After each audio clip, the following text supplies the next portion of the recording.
झारखंड के बागी इलाके में जग्गा अपने साथियों के साथ लूटपाट करता था। जग्गा का इतना खौफ था कि गांव वाले उसका नाम भी अगर सुन लेते तो घर के बाहर कदम नहीं रखते थे।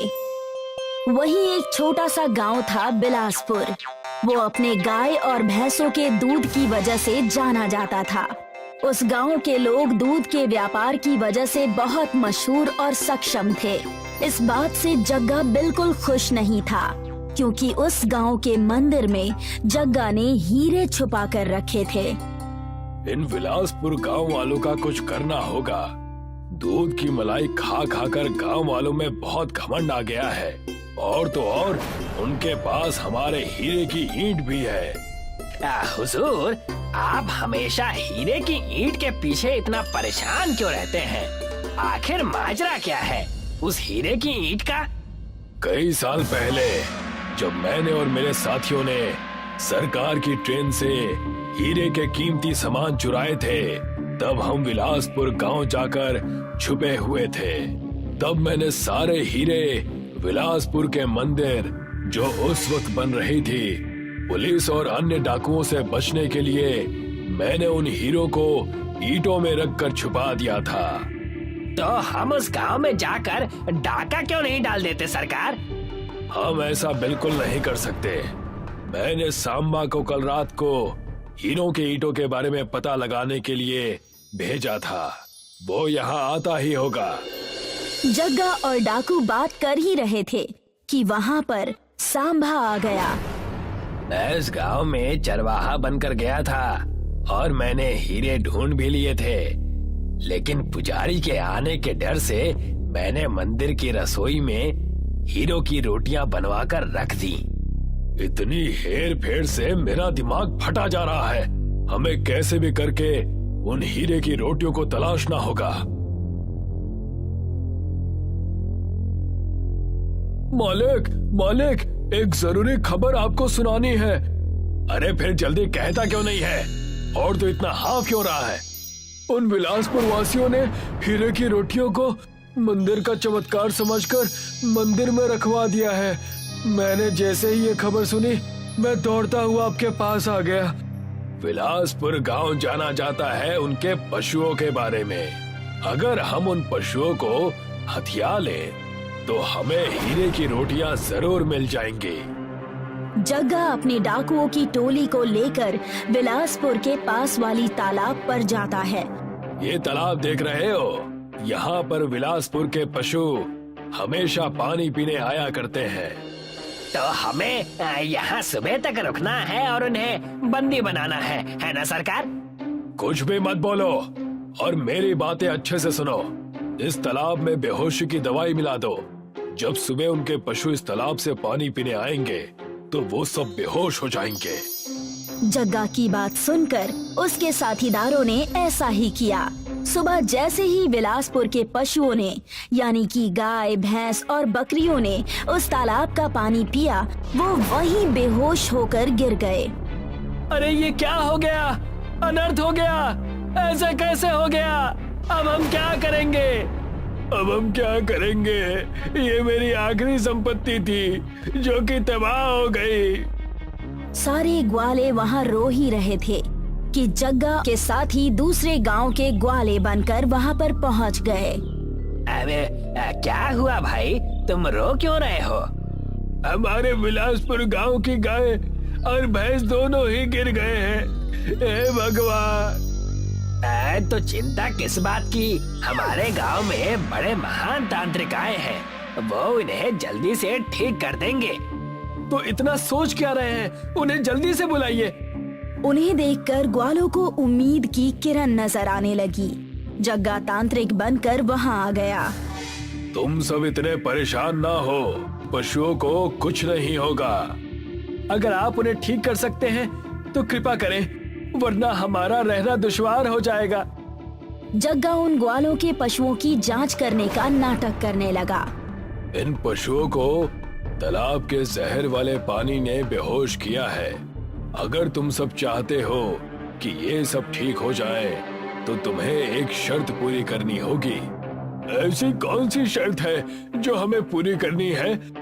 तुम सबने इस तालाब के पानी को इतना गंदा कर दिया है कि इसमें जहर फैल गया है। इसकी शुद्धि करनी होगी। इसलिए तुम्हें चमत्कारी रोटियां जिसके चर्चे हर जगह हैं, उसे इस पानी में डालना होगा और इस तालाब की शुद्धि हो जाएगी और तुम्हारे सारे पशु फिर से ठीक हो जाएंगे। तुम सच में तांत्रिक हो या कोई और? अब जो ये कह रहे हैं वो बिल्कुल सच है। तुम्हें ऐसा करना ही चाहिए। कभी कभी गांव वालों पर बुरा साया आ जाता है। तांत्रिक जी का कहा मानना चाहिए। हमारे पास कोई और चारा भी नहीं है। हम बिल्कुल ऐसा ही करेंगे। जग्गा को तांत्रिक के वेश में देखकर गांव वाले उसे पहचान नहीं पाए और बिलासपुर गांव जाकर हीरे की रोटियां ले आए। तब तक तुम एक काम करो, उन पशुओं को कहीं छुपा दो। अगर वो होश में आ गए तो हमारा काम बिगड़ जाएगा। मैं उनसे सारे हीरे की रोटियां लेकर रख लूंगा। अब हुजूर, हमने पहले ही सारे पशुओं को अलग जगह कर दिया है। बस अब आप इनका ध्यान भटकाइए।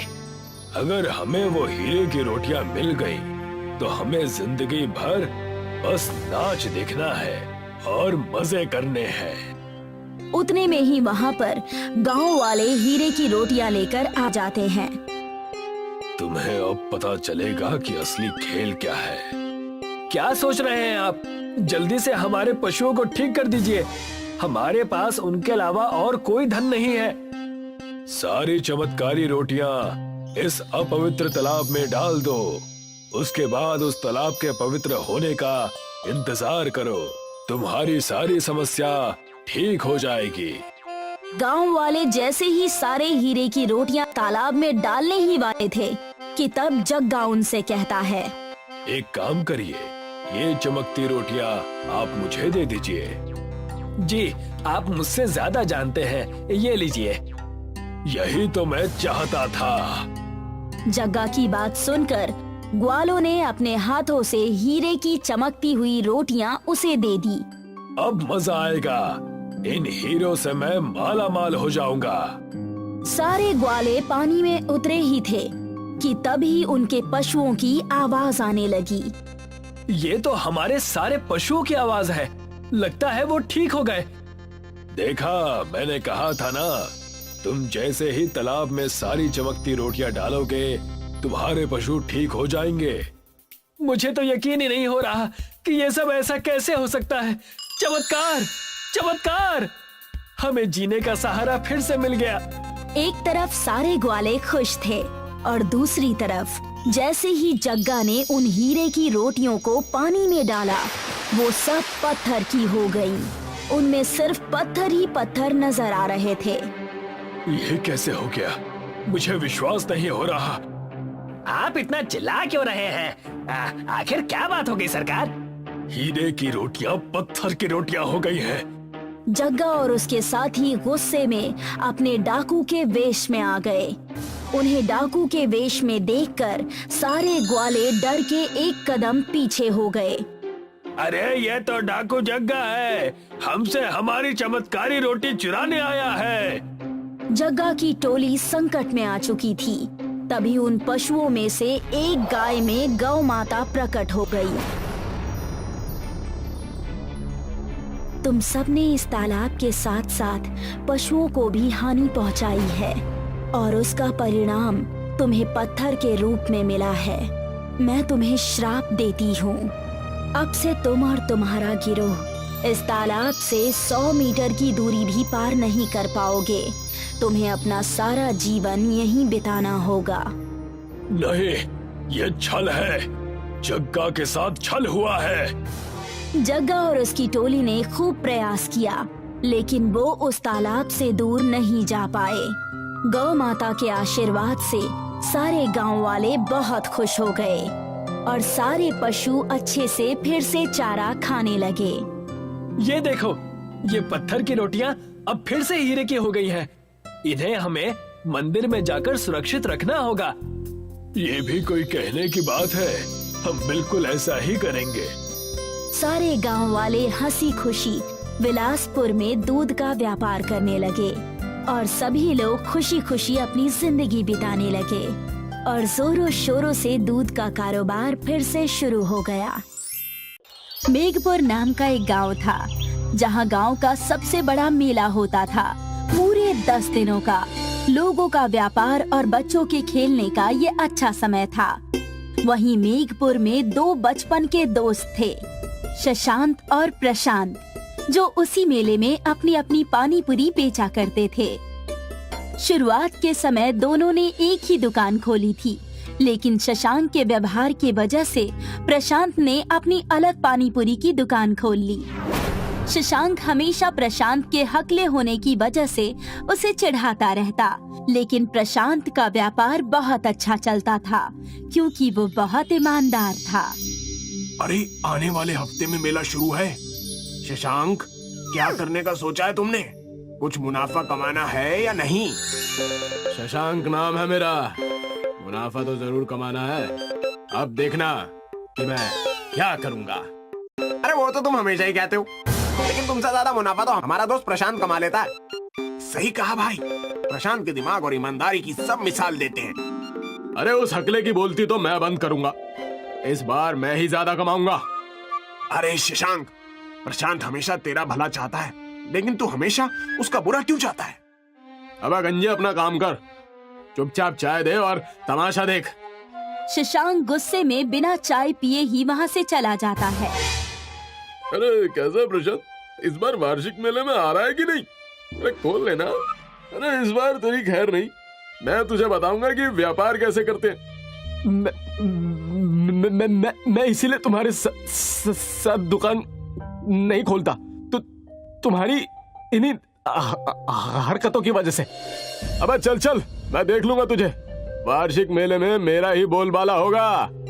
मेले के पहले दिन शशांक ने अपनी पानी पूरी की दुकान खोली और प्रशांत ने काली पानी पूरी की दुकान खोली। प्रशांत की काली पानी पूरी लोगों ने पहली बार सुनी थी, इस वजह से पहले दिन से ही प्रशांत की खूब बिक्री हुई। लोगों ने प्रशांत के दुकान पर भीड़ इकट्ठा कर दी। अरे प्रशांत भैया, सुना है तुम कुछ नया बेच रहे हो, काली पानी पूरी हैं? हमें भी इसका आनंद लेने दो भैया। देख रहे हो ना मेरा पेट, मैं 4 प्लेट तो यहीं खा जाऊंगा, बाकी घर की बात अलग है। बस अभी लो, ये लो। मैं अभी बना देता हूँ। बस मैं अच्छे सामान का उपयोग करता हूँ, इसलिए मेरी काली पानी पूरी अच्छी बिकती है। शशांक प्रशांत की दुकान देखकर जलन के मारे अपनी दुकान पहले दिन ही बंद करके वहाँ से चला जाता है। अरे लगता है मुझे भी काली पानी पूरी का व्यापार करना होगा, इससे ही मुझे फायदा होगा। क्या हो गया बेटा, अकेले क्या फुसफुसा रहे हो? क्या बात हो गई? शशांक अपनी माँ से सारी बात बताता है। अगर ऐसी बात है तो तुम कल से काली पानी पूरी बेचो और ईमानदार होकर बेचो। दूसरों के व्यापार पर ध्यान मत दो, तुम्हारा व्यापार भी अच्छा होगा।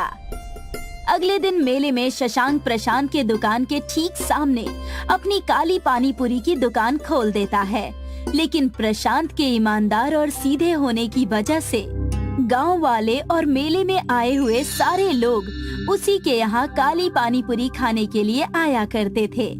और शशांक ये सब देखकर मायूस खड़ा था। तब उसके दुकान पर एक औरत आई। अरे भाई, मुझे 10 प्लेट काली पानी पूरी पार्सल कर दो, घर वालों के लिए लेकर जाना है। और ये लो 2000 रुपए का नोट, जल्दी करो। उस औरत और पैसों को देखकर शशांक के मन में लालच आ जाता है और उसकी आंखें चमक उठती है। अरे बस अभी लीजिए, मैं तब तक आपका पार्सल तैयार कर रहा हूँ, आप बस बैठ जाइए। हाँ हाँ जल्दी करो, मुझे घर भी जाना है। शशांक उसे पानी पूरी पार्सल करके दे देता है। अरे मेरे पास छुट्टे नहीं है, आप एक काम कीजिए, मेला खत्म हो जाए तो मेरे पास आइए, मैं आपको तब पैसे दे दूंगा। ठीक है, लेकिन दे जरूर देना। चलो अच्छा है, कम से कम शशांक की दुकान में ग्राहक आना तो शुरू है। फिर भी प्रशांत के दुकान पर बहुत भीड़ होती है। शशांक इस बात से चिढ़न के मारे प्रशांत की पानी पूरी में मिलावट करने का फैसला कर लेता है। प्रशांत के पानी पूरी में शशांक चूहे मारने वाली दवा मिलाने की सोचता है। अरे बस ये प्रशांत का बच्चा अपनी दुकान छोड़कर कहीं जाए, मैं इसे सबक सिखाऊंगा, मजा आएगा। मेरे पैसे तो दे दो, तुमने छुट्टे करवाए या नहीं? कौन से पैसे? मैं नहीं जानता कि तुम कौन हो। अरे मैं आज सुबह ही तुम्हारे दुकान से पानी पूरी लेकर गई थी ना, और तुम्हें 2000 का नोट दिया था। मैं फिर भी नहीं जानता, तुम जाओ और मेरा समय बर्बाद ना करो, जाओ। शशांक की नजर प्रशांत के दुकान पर पड़ती है। वो अपनी दुकान खुली रखकर कहीं जा रहा होता है। भाई साहब, मेरी दुकान का ध्यान रखिएगा, मैं वॉशरूम होकर आता हूँ। जी प्रशांत भाई, कोई दिक्कत नहीं है, मैं देख लूंगा, आप फ्रेश होकर आइए, बिल्कुल बिंदास जाइए। प्रशांत के दुकान से जाते ही शशांक मौका देखकर प्रशांत के दुकान की पानी पूरी में चूहे मारने वाली दवा मिला रहा होता है कि तभी खिलौने दुकान वाला उसे टोक देता है। अरे किस तरफ भाग गए? रुक जाओ, प्रशांत भाई जी दुकान पर नहीं है, थोड़ी देर बाद आना। बे खिलौने वाले, अपना काम कर, वरना तेरे बच्चों का खेलना मुश्किल हो जाएगा। शशांक ने प्रशांत के दुकान की पानी पूरी में चूहे मारने वाली दवा मिला दी और वहाँ से चला गया। खिलौने बेचने वाला दुकानदार दूर से ही ये सब कुछ देख रहा था, लेकिन अपनी ग्राहकी होने की वजह से वो ज्यादा ध्यान नहीं दे सका। थोड़ी देर बाद ही प्रशांत के दुकान पर एक आदमी अपने बच्चे के साथ आता है। मुझे भी पानी पूरी खाना है। अभी लीजिए। जैसे ही उस बच्चे ने प्रशांत का पानी पूरी खाया, वो बच्चा थोड़ी देर में चक्कर खाकर गिर गया। समय रहते ही प्रशांत सब कुछ छोड़कर उस बच्चे को हॉस्पिटल लेकर चला गया और उसकी जान बचा ली। लेकिन पूरे गांव में ये हल्ला हो गया कि प्रशांत की पानी पूरी खाकर एक बच्चा हॉस्पिटल चला गया। इसीलिए गांव वालों ने प्रशांत की पानी पूरी न खाने का फैसला किया। जल्दी समय पर आकर आपने इनकी जान बचा ली, अब मजा आएगा। ये प्रशांत का बच्चा बड़ा होनहार बनता है ना, देखना अब गांव से निकाला जाएगा। अरे प्रशांत के जहर खिलाने के कारण ही बच्चा हॉस्पिटल गया। अब सब लोग बताओ क्या फैसला करना है? अरे फैसला क्या, इस गांव से बाहर निकालो, वरना पूरे गांव को मार देगा ये। मैं ऐसा क्यों करूंगा? प्रशांत को रोता हुआ देखकर वहाँ पर उस खिलौने वाले दुकानदार ने आकर बोला, अरे सजा प्रशांत को नहीं, शशांक को होनी चाहिए। इन्होंने प्रशांत के ना होने पर दुकान में जाकर पानी पूरी में मिलावट की है। तुम मुझ पर झूठा इल्जाम लगा रहे हो, मुझे पता है तुम उसकी तरफदारी क्यों कर रहे हो, दुकान वाले होने के नाते ना। सारी सभा देखकर शशांक के दुकान में आई औरत जिसने अपने पैसे गवाए थे, उसने आकर कहा, अगर ये खिलौने की दुकान वाले गलत कह रहे हैं तो मैं गवाही दूंगी। ये सारा काम शशांक का किया हुआ है, इसने ही किया है ये सब, और मेरे भी पैसे लूट लिए, और प्रशांत की दुकान के पानी पूरी में इसी ने चूहों वाली दवाई मिलाई है। मुझे माफ करना, यह गलती मुझसे ही हो गई। प्रशांत से जलन के कारण मैंने ये फैसला लिया, मुझे माफ कर देना। तो तय रहा, पूरे गांव ने फैसला लिया है कि तुम्हें गांव से निकाला जाए। मेला तो दूर, अगर तुम गांव की किसी बारात में भी दिख गए ना, तो तुम पर कार्रवाई की जाएगी। इतना कहकर सरपंच ने शशांक को गांव से निकाल दिया और प्रशांत ने अपनी पानी पूरी की दुकान फिर से खोल दी और उसकी बहुत अच्छी बिक्री होने लगी।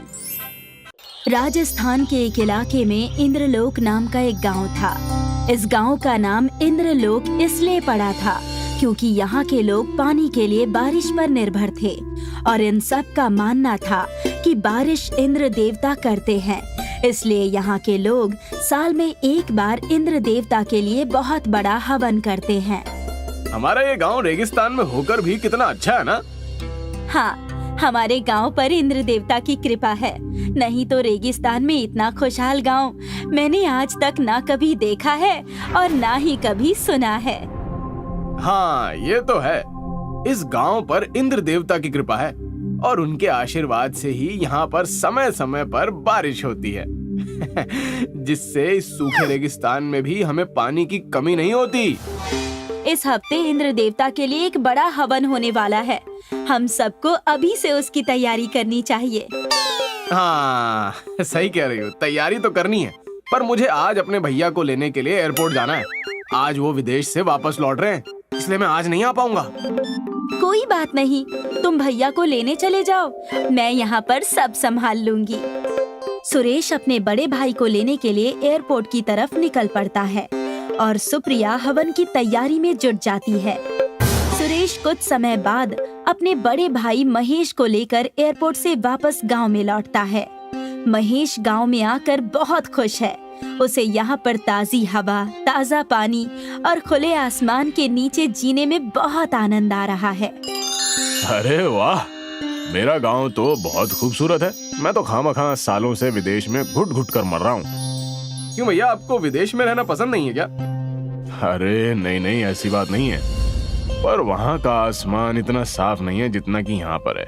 वहाँ तो चारों तरफ आसमान में धुंध ही धुंध दिखाई देती है। कहीं कंपनियों से निकलने वाला धुआं तो कहीं गाड़ियों का धुआं दिखाई देता है। वहाँ पर पीने का पानी बोतलों में भरा हुआ मिलता है, जबकि यहाँ पर कुएं का ताजा ताजा पानी पीने को मिल रहा है। हाँ, ये बात तो है।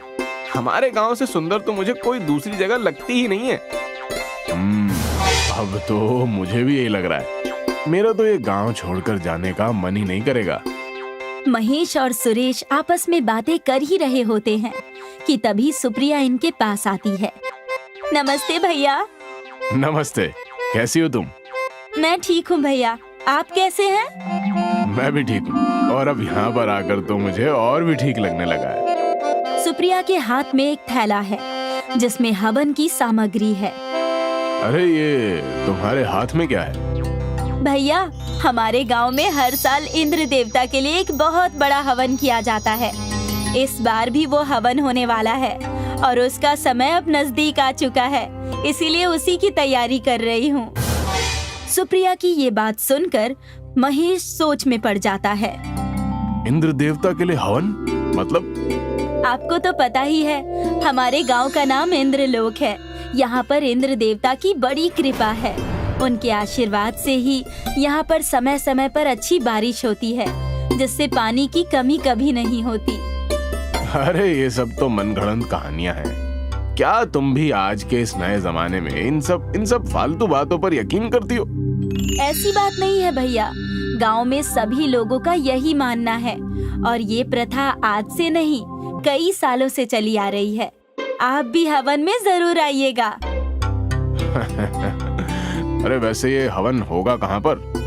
आपके खेत में, जहाँ इंद्र देवता का छोटा सा मंदिर है, वहीं पर हमेशा हवन होता है।